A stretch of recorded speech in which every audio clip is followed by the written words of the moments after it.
Hi everybody, my name is Sandy Boucher and welcome back to The Learning Curve. We offer this show to help build understanding and build bridges between Indigenous and non-Indigenous people in the city of Thunder Bay and the region. So I hope you've checked us out in the past, and please make sure to tell your friends all about it. Now today we have a most interesting topic to discuss, because if you've been driving around the city of Thunder Bay, maybe you've seen those posters that ask you if you've witnessed racism. And if you have, they invite you to call 211. Well, today I have two members of the Incident Response Working Group here to talk to us about that project, to tell us what was the intent, what they hope to achieve, and how it's been going so far. So as always, I invite you to go grab your coffee, head for your comfy chair, and come back and join us as together we walk through the learning curve.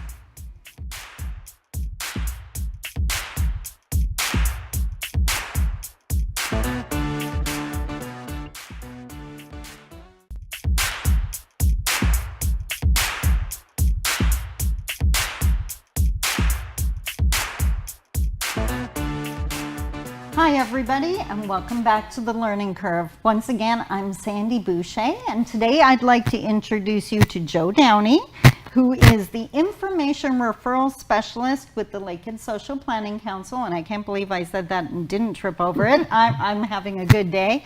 And Brenda Reimer, who is a working group member with the Incident Response Working Group.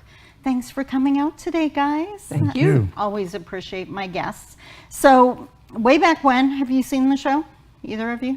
Mm-hmm. This is where you lie to me and say yes. Okay, way back when, Jenna Ray Yerxa was my very first guest. And she's an amazing Indigenous activist here in the city. And she reminded me that it's about building relationships, that it's not always just about discussing a topic. It's actually about building relationships, getting to know people, and really working together. And that's how we get past all these differences. So what I like to do as a result of that little reminder is at the beginning of every show, I just ask to try to find out a little bit more about you as a person. And I love this because even when I've known someone for quite a while, I always learn something new, and then there's people that I've just met. So first off, Joe, let's start with you. Are you from Thunder Bay, born and raised? Or? I'm not from Thunder Bay. Okay. I'm from Southern Ontario. I come to Thunder Bay via Chicago.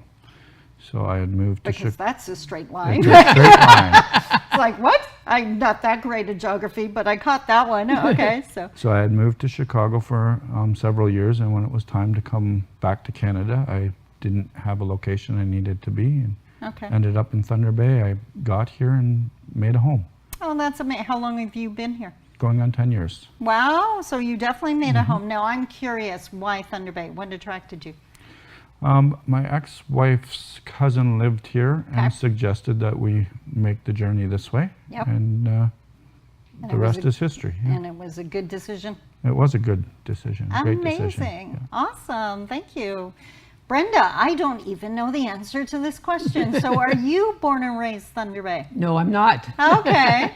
I've been here since 1975, but sometimes I still feel like a newcomer. Oh, wow. But I was born in Nepal, Manitoba, and then lived in southwestern Ontario for a few years. And when I was about 10, we moved into Winnipeg and became city people. Okay. And basically moved to Thunder Bay from Winnipeg when my husband was offered a teaching job here. Okay. Wow, awesome. And it's home now? Yes? Oh, it's home now. Yeah. I was going to say, you're not going anywhere, are you? No. I didn't think so. No. So just for transparency purposes, I always ask, because this show is about building relationships between Indigenous and non-Indigenous people.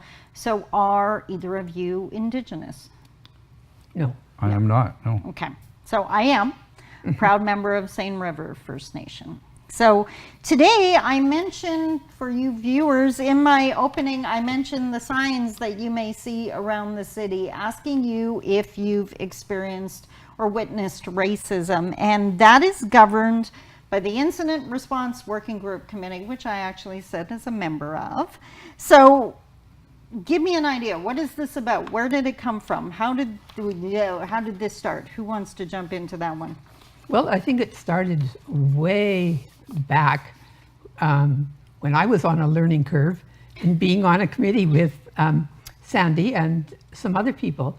And it really began to hit home to me that people were putting up with all sorts of racist comments and behavior and this sort of thing. And the feeling was that there was nothing they could do about it. Nobody cared. Yeah. And that seemed to me not a good state of affairs, not the kind of city I wanted to live in. And so we started thinking, well, what are some things that could be done that might, at least if nothing else, show people that there were people in the city who did care, who felt that this was not appropriate behavior. And out of that, the idea of the Incident Response Project started to take shape. Awesome. And I remember those conversations. And I remember, I think I even shared back then that as an Indigenous woman here in the city, I didn't feel anyone cared. That if you weren't Indigenous, there was no such thing as a non-Indigenous person who cared what was happening to Indigenous people, not only in the city, but in Canada. And I had moved to Southern Ontario, to Toronto, and actually met non-Indigenous people who, it wasn't that they didn't care, they didn't know. Yeah. They really didn't realize about the residential schools and the situations in our communities. And I came back really full of hope, like, guys, it's not that they don't care. They don't know. This is an education problem, not a lack of empathy problem. So I really wanted that to change in Thunder Bay. I didn't want anyone else to be in the city and feel that no one else cared. So yeah, it started way back when. Now, correct me if I'm wrong, because I'm not really sure. I want to get the information out there. How do people, if they witness or experience racism, how do they access this project? You can call, right? 211? There is 3 ways to report. So you can call 211 and do a report to an information referral specialist over the phone. They can go online to our website and do the report themselves via the internet. Or they can come in like at Social Planning Council's office and meet with myself. Okay. And we can do it in person. I don't think I knew about the last one. So you are located in Victoriaville Mall? Victoriaville Mall, yes. Okay, and it's close to the doors by the grocery by store, the right? Ranko Foods area. Okay, awesome. So you said they can go online to the website, Lakehead Social Planning Council website? Yes. I think it's also on the city website as well, right? Or is it? There's a link, I believe, isn't there? I think that's there's what I a link mean, a on the link city you can website, access and there's it. a link on the Friendship Center website now, Okay. and on the library website. Okay. But those links are often difficult to find, I have to admit. That's an area where we're trying to work on it and make improvements. Okay, I love that. So it's an evaluation process that's ongoing here, it sounds Oh, like. absolutely. So that's amazing. Okay, so if I call in, say for example, Intercity Mall, a big city mall, I witness something or experience something and I call an information referral specialist. Yes. I've chosen to make the phone call. What's going to happen when I call? Well, they would take the call, start a report, Okay. go through a series of questions that they would manage to fill out the report with you. Okay. Do a risk assessment and deem if there was any immediate needs that needed to be managed right at that moment. I never even thought of that. Okay. Okay. Yes, right? Yeah. Then they would, if there was nothing that needed immediate attention, they would fill out the report and submit that report. If there's any referrals or anything that were maybe needed, say for counseling or personal issues that may be needing attending to, that would all happen in that call. Yeah, and they're calling 211, right? 211. Which is that huge referral service anyways. Exactly. Right? So when I call, now I assume you've got this title, so I assume you've got some kind of training or something that, Yes. I'm not just going to get a reception, I'm not slamming receptionists here, don't get me wrong, but I'm not just going to get someone who walked by and picked up the phone. No, everyone's Okay. trained to do that job specifically. Okay. So just for the viewer's sake, I know I have some information because I sit on the committee, but what are the questions like? Are we talking, what are they like? They're actually really easy They're really conversational type questions, They are, right? and the specialist will handle that call in a conversation. Okay, awesome. So it makes it very manageable for the person calling in. Okay. And then, like you said, because I know with our youth, we hear quite often calling, that's our age group that makes phone calls, right? Youth don't do that. So they're probably going to prefer to go online. Again, conversational.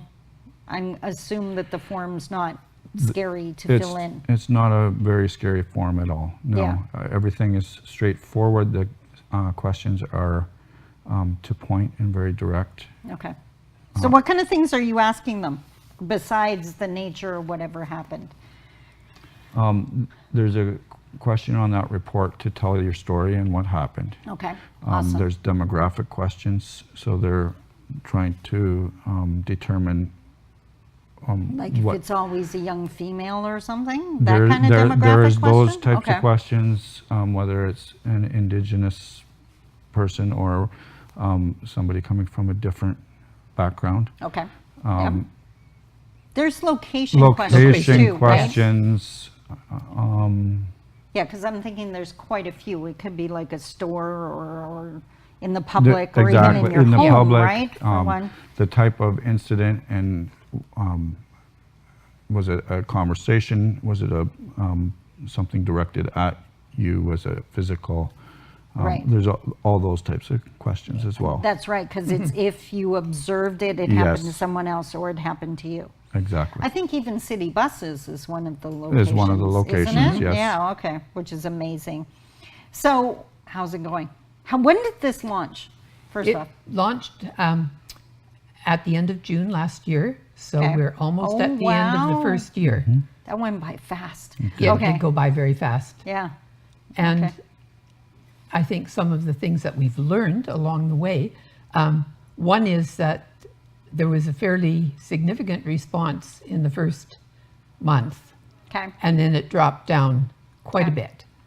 And what this says to us is that we have to keep the information in front of people Yep. all the time. Yeah. And, you know, also I think the more, as we're into it, we realize that there are many reasons why people don't choose not to report. Yep. Some of them very personal reasons. It's a traumatic story and they just want to forget about it or Yeah. whatever. But also just in terms of my observations in terms of people who've witnessed incidents. I've heard several people say recently, you know, I witnessed this, and they go on to talk about what they witnessed. And I guess I should have phoned it in, or I was going to phone it in, but But life happened. but and life they got happens busy. and Oh, it just wow. goes by. But if, you know, the problem is if people don't phone anything in, then we have nothing to, And the Go on. reality is, if we have this information, then we have a foundation to improve our city. So this is not Absolutely. slamming the city. It's getting a bearing on what's really happening so that Yes. we can address it. Yes. So in my opinion, it's a total positive stamp. Believe it or not, we're already at break time. So we're going to take a short break. As always, here's your chance to go refill that coffee, and we'll come back in a few moments and continue discussing the incident response project. Talk to you in a few moments.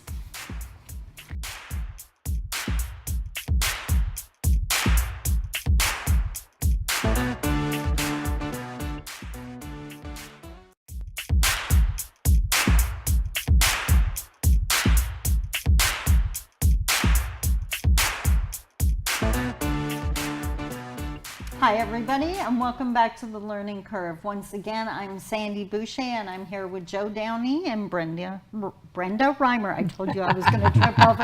I almost made it through a complete show. So we were continuing the discussion during the break because, as you would have seen, we were just getting into this. There's so much information. So we did want to touch on a few very important things. Now, it is confidential, and this is anonymous, right? Even though Yes. you're asking for demographics and trying to get that information, no names, No no names. addresses. Well, I mean, it happened at the mall or it happened on the bus, but that's about it, That's right? it, yes. Now, the other thing that I wanted to really point out is there's a whole conversation on what racism is and what classifies as racism and what is discrimination. We've done 100 different shows on that. I think we all agree, if you think it is, call it in or get online and report it, right? That don't worry about that definition. If you think something's happening and it's because of who the person is, or it's happening to you because of who you are, then report it, right? Exactly, yes. Now, when it comes to the police, so this is, you're taking a report and this is starting to sound seriously, 211 is not calling the police, right? They're not doing any reporting. They are not. They're, Okay. they may suggest that that is the course of action, but it is up to the caller Okay. to make that decision. Yeah. You touched on something else earlier too with counseling. So if, I guess, someone called in, again, we're going to say it's calling, and they're visible, you can hear they're really, really upset. So do you make that call at that time too? Let them know that there's counseling out there, or Yes, something sometimes they can access? those reports will lead into other referrals to either agencies or some sort of intervention, whether it's crisis intervention or even just like a counseling center that they may be able to access. And I love that, because the whole idea, go back to that first conversation, was you're not alone, right? That someone does care. So that's awesome. So because people might be wondering, Lakehead Social Planning, why are you the host? Put you right on the spot. That's all right. Why are you doing this, Joe? Lakehead Social Planning Council manages 211 Ontario North in Okay. Thunder Bay. So we house a call center in our office, Okay. as well as having all that data at our disposal for the calls. I also have it in office. We have a front counter service, so it was a natural fit for everything that the service wanted to Okay. Right. manage. totally makes Yeah, sense, it just yeah. sort of meshed nicely with what they were trying to achieve. And when we started trying to figure out how we could have some kind of a Logistics, right? Yeah. reporting service, Yeah. the logistics of it all, we realized that 211 infrastructure was already all in place. Right. It's all- And when we talked to someone who was involved with the, I think there's an Aboriginal Talk response for healing. Talk for healing. Talk for Yeah. healing. Okay. We talked to the person who runs that service, and she just said, well, you'll never be able to afford what would be needed. You know, you're just a Okay. small group of people talking about To this. set up that infrastructure. To set up that infrastructure. So then that's when I think we first started thinking about, well, I wonder if 211 could somehow be a partner in this. Right. And that's really what made it possible, because the costs then become some monies to LSPC for additional staff and training, Yeah. and monies for marketing Okay.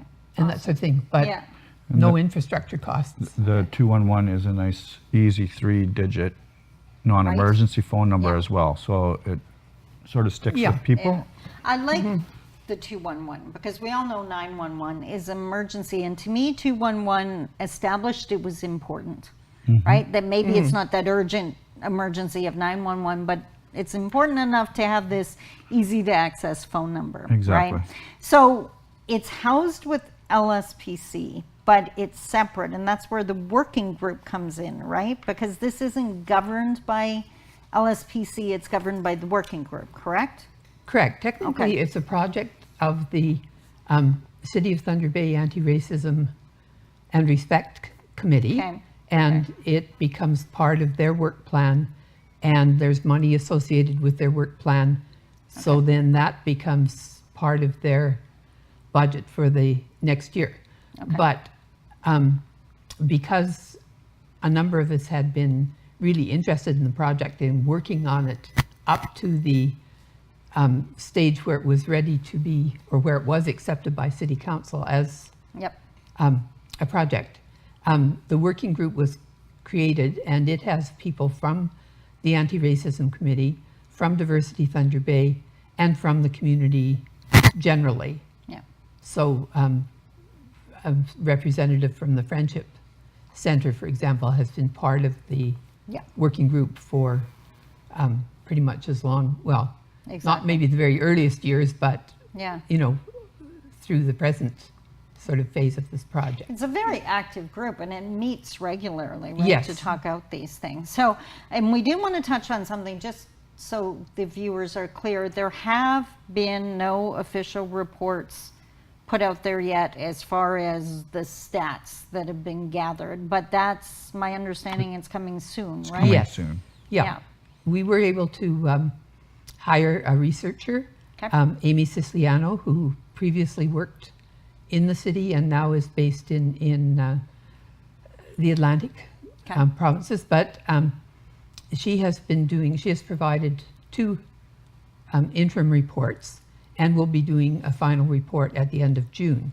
And in particular, in relation to tracking the data, that sort of thing, she's already made some good recommendations that we need to change a few questions to allow for better tracking. Yep.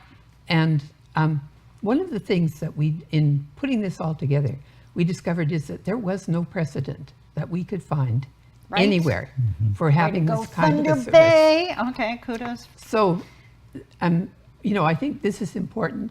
I think that the fact that 211 is involved is important, because if other communities get interested, they also have 211 in their communities across Ontario.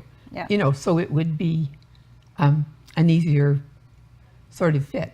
Yeah, exactly. And just from a total personal perspective here, I just think we need so many more examples like this, because 211, this project is not Indigenous specific, but we also knew that there was an anti-Indigenous racism issue here in the city. So to have the city and 211 LSPC, which is not an Indigenous agency, to have them partner with Indigenous agencies, to have them interested in being this support. I mean, that's exactly, you know, speaking as an Indigenous woman, I think that's the kind of support that we need to see. So, but you touched on something in your comments as far as funding and the budget.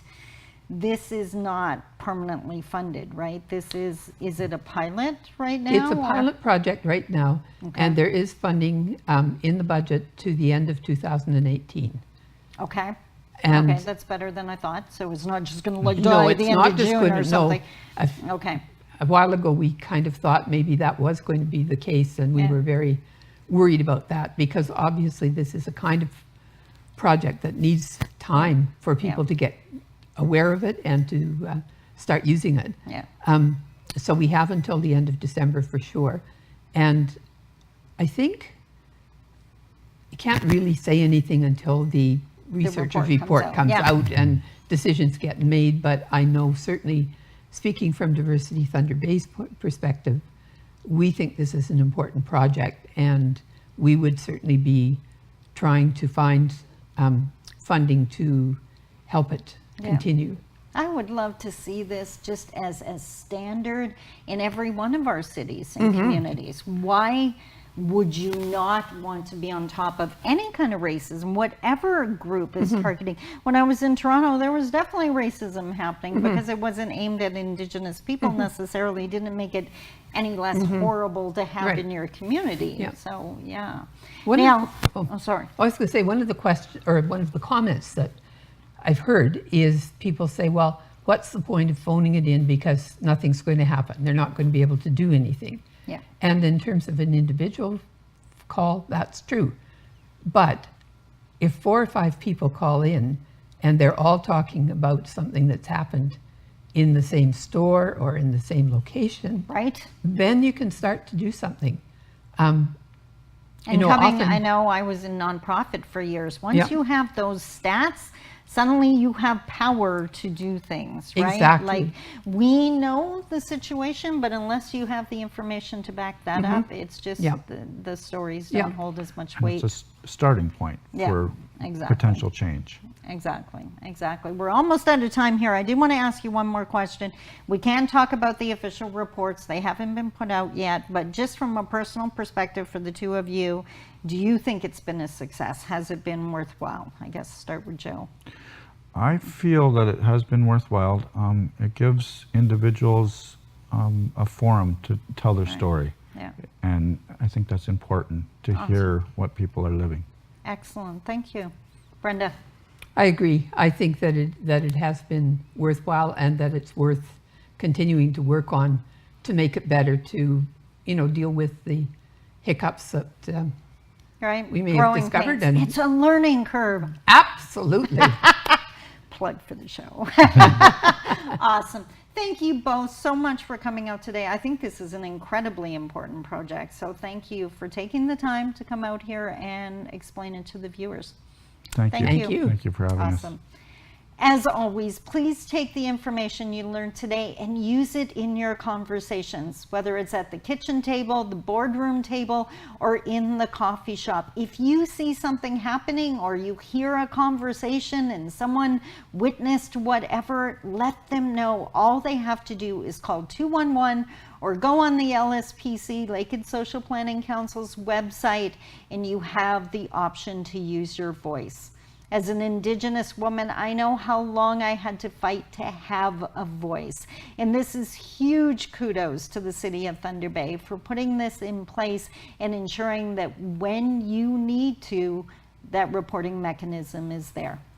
Until next time, this is Sandy Boucher. Thank you for once again joining me as we walk through the learning curve. Bye-bye.